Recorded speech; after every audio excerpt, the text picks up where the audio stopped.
What's up, leaders? What's going on? Welcome to another episode of Lead From Your Podcast. I am Jason. Today we are talking about chasing pain. So this is something that a lot of companies do, especially companies that have gone from small to real big. They start to just chase the things that are the most painful. That can be a short-term thing that can be highly effective, but it is not, absolutely not a long-term strategy. And it's something that if you're not careful, you will alienate a large proportion of your customers because you've chased pain. What does that mean, chasing pain? So chasing pain basically means that you are just going after the loudest customers, the most frustrated customers, the people that are in the most bad state possible, and the people that are going to be the loudest about it, or the people that are just the loudest and they're not in that bad a state, they're just loud. They're frustrated, they want things perfect, and they're just going to let you know the whole time. They're going to call the C-suite, or they're going to do whatever. They're going to do everything they can to get their problem solved. None of that's inherently bad or unique, right? Like that is your customers paying for a service or a product. They deserve whatever they think they deserve from paying for that money. So it's not that out of the ordinary for a customer to be like, I want this right. That is very normal. Key differentiator here is that you just can't chase all of that pain. There will always be some percentage of customers that are frustrated, especially as your company gets to a very large size. Understanding that and understanding what those pains are and what percentage is impacting what percentage of the business is the key factor for you as a business, is understanding the pain. You can't just chase it. You have to understand it. What happens is if you have a subset of customers that are super loud and you're focused on their pain because they're the most loud, and you have a bunch of customers who are like, yeah, we're generally okay. Right in that moment, for the first few months, not a big deal. So short term, this is not a bad strategy to go like fix some pain. But long term, over a year or 2 years, if you're focused solely on pain or mostly on pain, at some point the customers that are generally happy and or not that loud about the little problems they have are gonna go, this company never pays attention to me.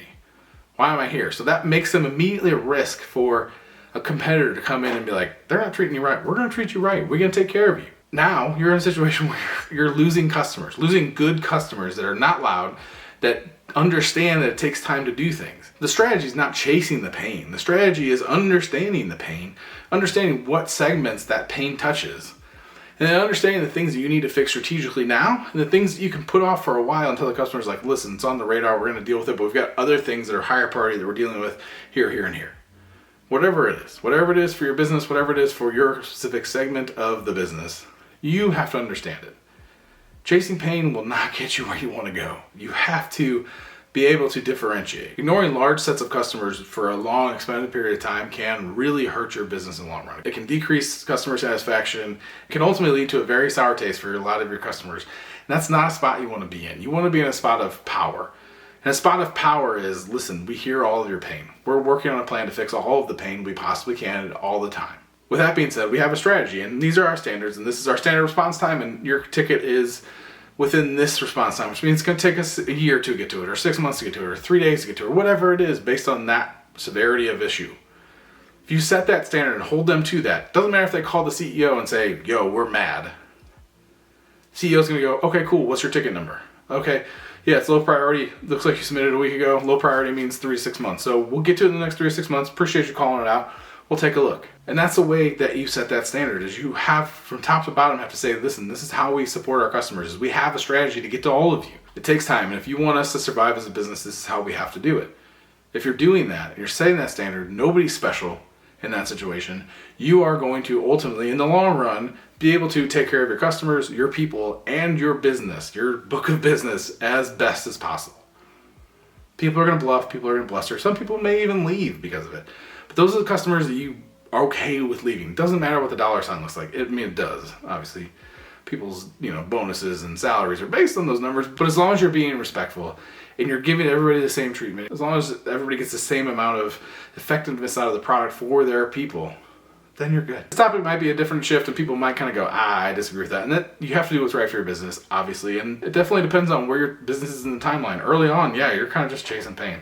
As you get to more maturity, it's important to start setting those standards and say, yes, we're going to deal with it. We're going to help you. We're going to get there. If you build the best in class product and you have a bunch of customers and you're showing growth, that is a great time to set the standard. That way they know to work with you that you have standards, and they have to live within those standards just like everybody else. It makes it a lot easier to drive your company forward, keep a solid strategy, fix pain as part of that strategy, and ultimately make more people happy in the long run. Like I said, there's always going to be frustrated customers. Some percentage of your customer base will always be frustrated. And it's important to have people to talk to them and support them through that. I hope it's helpful. If you have any questions, hit me up, jason@leapfromhere.co. If you disagree, hit me up. Would love to chat about anything that I talk about on this channel. I appreciate your time. If you like what you're seeing, please like, follow, subscribe, whatever platform you're on. I would appreciate it. Otherwise, take care.